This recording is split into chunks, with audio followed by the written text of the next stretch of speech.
O livro Olhos d'Água, capítulo 3, Duzu Querença. Duzu lambeu os dedos gordurosos de comida, aproveitando os últimos bagos de arroz que tinham ficado presos debaixo de suas unhas sujas. O homem passou e olhou para a mendiga, com uma expressão de asco. Ela lhe devolveu um olhar de zombaria. O homem apressou o passo, temendo que ela se levantasse e viesse lhe atrapalhar o caminho. Duzu olhou no fundo da lata, encontrando apenas o espaço vazio. Insistiu ainda. Diversas vezes levou a mão lá dentro e retornou com o imaginário alimento que jogava prazerosamente à boca. Quando se fartou deste sonho, arrotou, satisfeita, abandonando a lata na escadaria da igreja, e caminhou até mais adiante, se afastando dos outros mendigos. Agachou-se quieta. Ficou por algum tempo olhando o mundo. Sentiu um início de cãibra nas pernas. Ergueu-se pela metade, acocorando-se de novo. Estava mesmo ficando velha, pensou. Levantou devagar. Olhou para trás, viu os companheiros seus estirados depois do almoço, contemplando o meio-dia. Ensaiou e mudou os passos, cambaleante e insegura, feito criança que começa a andar. Sorriu da lerdeza e da cãibra que insistiam. A perna estava querendo falhar.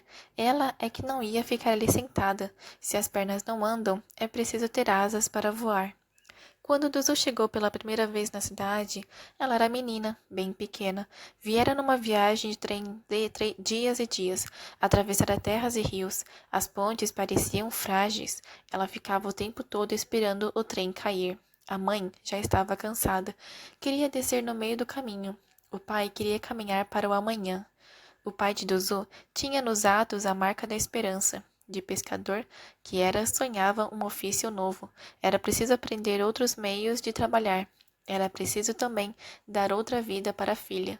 Na cidade havia senhoras que empregavam meninas. Ela podia trabalhar e estudar. Duzu era caprichosa e tinha cabeça para a leitura. Um dia sua filha seria pessoa de muito saber, e a menina tinha sorte, já vinha no rumo certo. Uma senhora que havia arrumado trabalho para a filha de Zé Nogueira ia encontrar com eles na capital.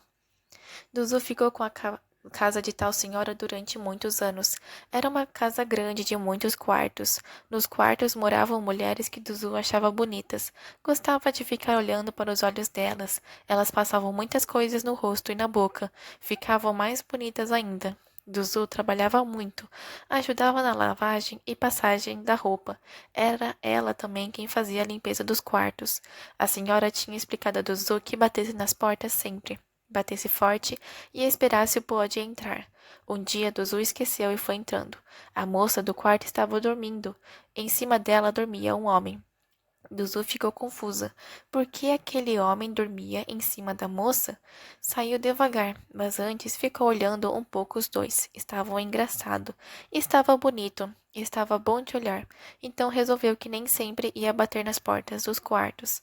Nem sempre ia esperar o pode entrar. Algumas vezes ia entrar entrando. E foi no entrar entrando que Duzu viu várias vezes homens dormindo em cima das mulheres. Homens acordados em cima das mulheres. Homens mexendo em cima das mulheres. Homens trocando de lugar com as mulheres. Gostava de ver aquilo tudo. Em alguns quartos, a menina era repreendida. Em outros, era bem aceita. Houve até aquele quarto em que o homem lhe fez um carinho no rosto e foi abaixando a mão lentamente. A moça mandou que ele parasse. Não estava vendo que ela era uma menina? O homem parou. Levantou-o embrulhado no lençol. Duzu viu então que a moça estava nua. Ele pegou a carteira de dinheiro e deu uma nota para Duzu. Ela olhou timidamente para o homem. Voltou ali no outro dia no entrar entrando. Não era o mesmo. Saiu desapontada e triste. Passados alguns dias, voltou a entrar de supetão. Era ele. Era o homem que lhe havia feito um carinho e lhe dado um dinheiro. Era ele que estava lá. Estavam os dois, nuzinhos. Ele em cima, aparecendo dentro da mulher. Duzu ficou olhando tudo. Teve um momento em que o homem chamou por ela. Vagarosamente ela foi se aproximando. Ele, em cima da mulher, com uma das mãos, fazia carinho no rosto e nos seios da menina. Duzu tinha gosto e medo. Era estranho, mas era bom. Ganhou muito dinheiro depois. Duzu voltava sempre. Vinha no entrar entrando cheio de medo, desespero e desejo. Um dia o homem estava deitado nu e sozinho. pegou a menina e jogou na cama. Duzu não sabia ainda o ritmo do corpo, mas rápida e instintivamente aprendeu a dançar. Ganhava mais e mais dinheiro. Voltava e a moça do quarto nunca estava.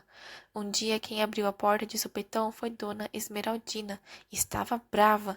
Se a menina quisesse deitar com o homem, podia. Só uma coisa ele não permitia: mulher deitando com o homem debaixo do teto dela, usando quarto e cama e gastando dinheiro sozinha. Se a menina era esperta, ela era ainda mais. Queria todo o dinheiro e já. Duzu, naquele momento, entendeu o porquê do homem lhe dar dinheiro.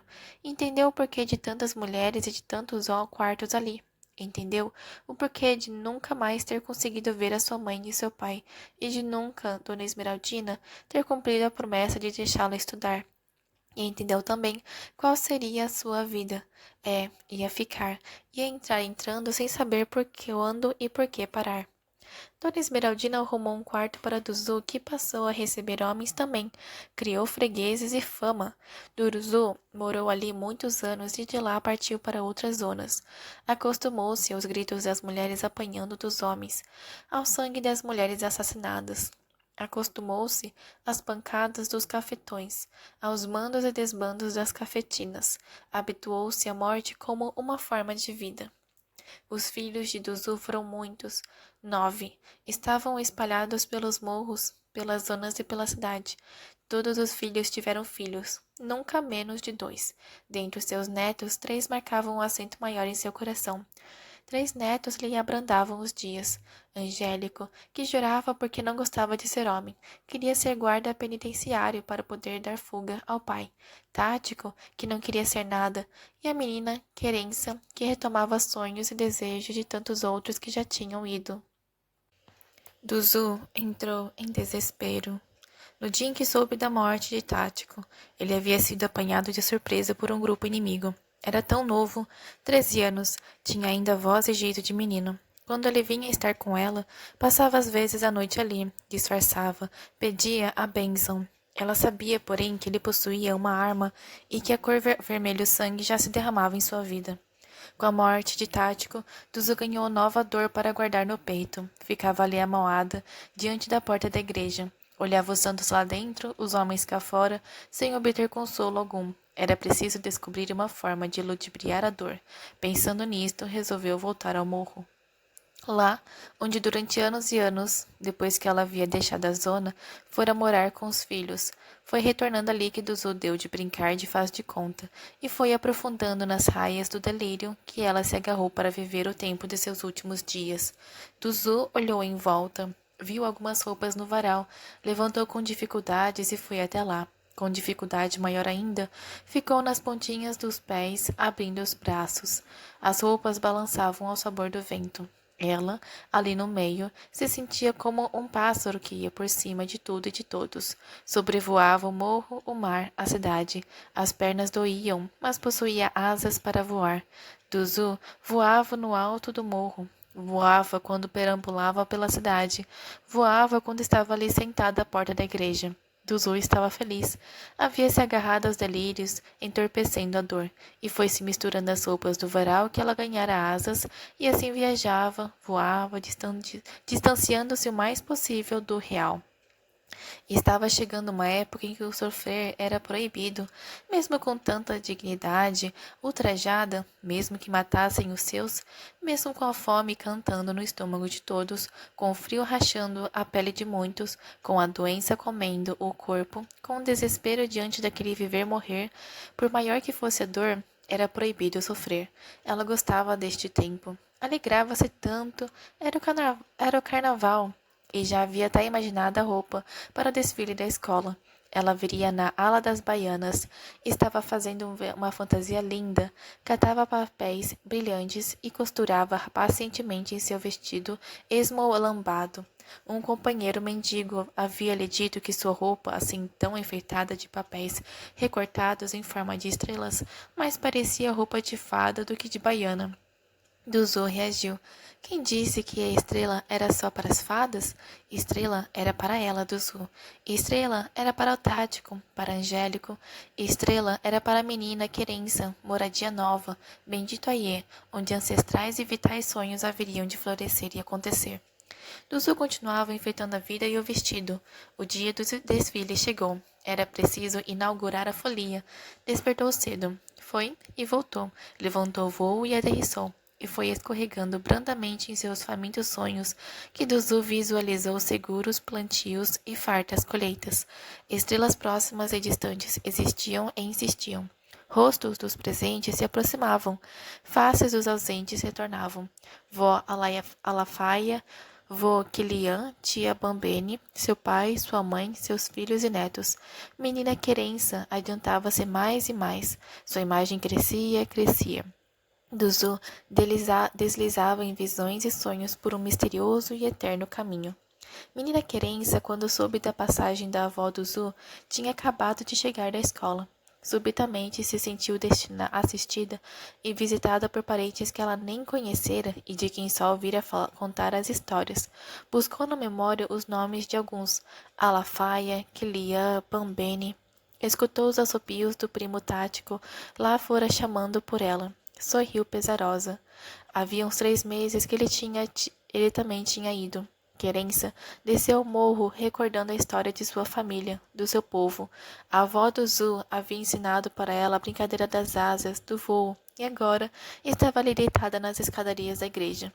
E foi no delírio da avó, na forma alucinada de seus últimos dias, que ela, Querença, haveria de sempre umedecer seus sonhos para que eles florescessem e se cumprissem vivos e reais. Era preciso reinventar a vida, encontrar novos caminhos. Não sabia ainda como. Estava estudando, ensinava as crianças menores da favela, participava do grupo de jovens da associação de moradores e do grêmio da escola. Intuía que tudo era muito pouco. A luta devia ser maior ainda. Menina Querença tinha 13 anos, como seu primo tático que havia ido por aqueles dias. Querença olhou novamente o corpo magro e a fantasia da avó. Desviou o olhar e entre lágrimas contemplou a rua. O sol, passado de meio-dia, estava colado no alto do céu. Raios de luz agrediam o asfalto. Mistérios coloridos, cacos de vidro, lixo talvez, brilhavam no chão. Capítulo 4. Maria. Maria estava parada há mais de meia hora no ponto de ônibus. Estava cansada de esperar. Se a distância fosse menor, teria ido a pé. Era preciso mesmo ir se acostumando com a caminhada. O preço da passagem estava aumentando tanto. Além do cansaço, a sacola estava pesada. No dia anterior, no domingo, havia tido festa na casa da patroa. Ela levava para casa os restos, o osso do pernil e as frutas que tinham enfeitado a mesa. Ganhara as frutas e uma gorjeta. O osso a patroa ia jogar fora. Estava feliz, apesar do cansaço. A gorjeta chegara numa hora boa. Os 2 filhos menores estavam muito gripados. Precisava comprar xarope e aquele remedinho de desentupir nariz. Daria para comprar também uma lata de Toddy. As frutas estavam ótimas e havia melão. As crianças nunca tinham comido melão. Será que os meninos iriam gostar de melão? A palma de uma de suas mãos doía. Tinha sofrido um corte bem no meio, enquanto cortava o pernil para a patroa. Que coisa! Faca laser corta até a vida. Quando o ônibus apontou na esquina, Maria abaixou o corpo, pegando a sacola que estava no chão entre as suas pernas. O ônibus não estava cheio. Havia lugares. Ela poderia descansar um pouco, cochilar até a hora da descida. Ao entrar, o homem levantou lá de trás do último banco, fazendo sinal para o trocador. Passou em silêncio, pagando a passagem dele e de Maria. Ela reconheceu o homem. Quando tempo! Que saudades! Como era difícil continuar a vida sem ele. Maria sentou-se na frente. O homem sentou-se a seu lado. Ela se lembrou do passado, do homem deitado com ela, da vida dos dois no barraco, dos primeiros enjoos, da barriga enorme que todos diziam gêmeos, e da alegria dele. Que bom! Nasceu! Era um menino, e haveria de se tornar um homem. Maria viu sem olhar que era o pai de seu filho. Ele continuava o mesmo, bonito, grande, o olhar assustado, não se fixando em nada e em ninguém. Sentiu uma mágoa imensa. Por que não podia ser de uma outra forma? Por que não podiam ser felizes? E o menino, Maria? Como vai o menino? Cochichou o homem. Sabe que sinto falta de vocês? Tenho um buraco no peito, tamanha saudade. Tô sozinho. Não arrumei, não quis mais ninguém. Você já teve outros filhos? A mulher baixou os olhos como que pedindo perdão.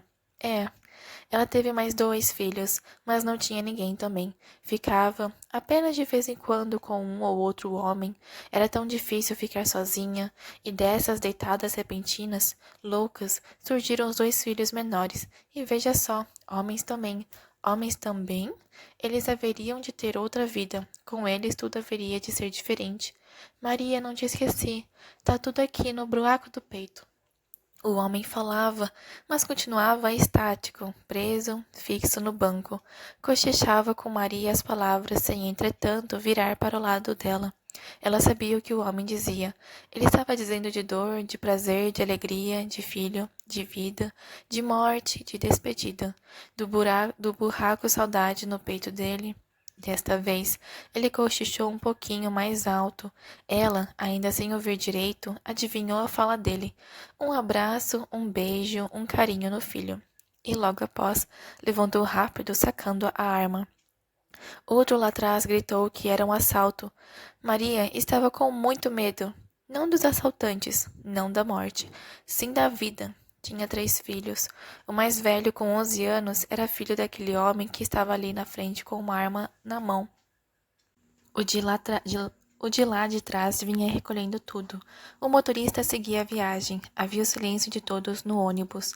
Apenas a voz do outro se ouvia pedindo aos passageiros que entregassem tudo rapidamente. O medo da vida em Maria ia aumentando. Meu Deus, como seria a vida dos seus filhos? Era a primeira vez que ela via um assalto no ônibus. Imaginava o terror das pessoas. O comparsa de seu ex-homem passou por ela e não pediu nada. Se fossem outros os assaltantes, se ela teria para dar uma sacola de frutas, um osso de pernil e uma gorjeta de 1000 cruzeiros. Não tinha relógio algum no braço. Nas mãos, nenhum anel ou aliança. Aliás, nas mãos tinha sim. Tinha um profundo corte feito com faca a laser que parecia cortar até a vida. Os assaltantes desceram rápido. Maria olhou saudosa e desesperada para o primeiro. Foi quando uma voz acordou a coragem dos demais. Alguém gritou que aquela puta safada lá da frente conhecia os assaltantes. Maria se assustou. Ela não conhecia assaltante algum. Conhecia o pai de seu primeiro filho. Conhecia o homem que tinha sido dela e que ela ainda amava tanto. Ouvia uma voz. Negra safada, vai ver que estava de coleio com os 2. Com outra voz vinda lá do fundo do ônibus acrescentou. Calma, gente. Se ela estivesse junto com eles, também teria descido também. Alguém argumentou que ela não tinha descido só para disfarçar. Estava mesmo com os ladrões. Foi a única a não ser assaltada. Mentira. Eu não fui e não sei porquê. Maria olhou na direção de onde vinha a voz e viu um rapazinho negro e magro, com feições de menino que relembravam vagamente o seu filho. A primeira voz, a que acordou a coragem de todos, tornou-se um grito. Aquela puta, aquela negra safada estava com os ladrões. O dono da voz levantou-se e caminhou em direção a Maria. A mulher teve medo e raiva. Que merda! Não conhecia assaltante algum. Não devia satisfação a ninguém. Olha só, a negra ainda é atrevida, diz o homem, lascando um tapa no rosto da mulher. Alguém gritou, lincha, lincha, lincha. Uns passageiros desceram e outros voaram em direção a Maria. O motorista tinha parado o ônibus para defender a passageira. Calma, pessoal. Que loucura é esta? Eu conheço esta mulher de vista. Todos os dias, mais ou menos neste horário, ela toma ônibus comigo. Está vindo do trabalho, da luta para sustentar os filhos. Lincha, lincha, lincha. Maria punha sangue pela boca, pelo nariz e pelos ouvidos. A sacola havia arrebentado e as frutas rolavam pelo chão. Será que os meninos iriam gostar de melão? Tudo foi tão rápido, tão breve. Maria tinha saudades de seu ex-homem. Por que estavam fazendo isto com ela? O homem havia segredado um abraço, um beijo, um carinho no filho. Ela precisava chegar em casa para transmitir o recado. Estavam todos armados com facas a laser que cortam até a vida. Quando o ônibus esvaziou, quando chegou a polícia, o corpo da mulher estava todo dilacerado, todo pisoteado. Maria queria tanto dizer ao filho que o pai havia mandado um abraço, um beijo, um carinho.